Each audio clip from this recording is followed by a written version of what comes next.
Welcome to this quick tutorial on how to get automated broken link reports in WordPress using the Scheduled Scan and Reports feature in BetterLinks. Before we begin, make sure you have both BetterLinks Free and Pro installed and activated on your website.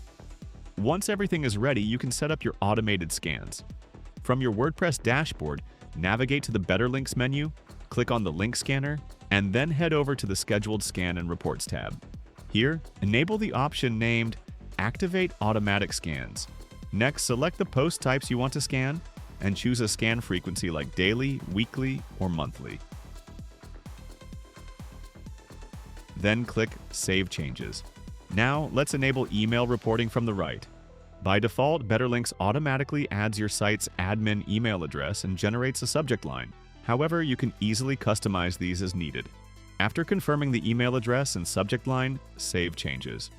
Select Run Instant Scan to get a real-time overview of your website's link status, including total links, scanned links, broken links, and HTTP errors.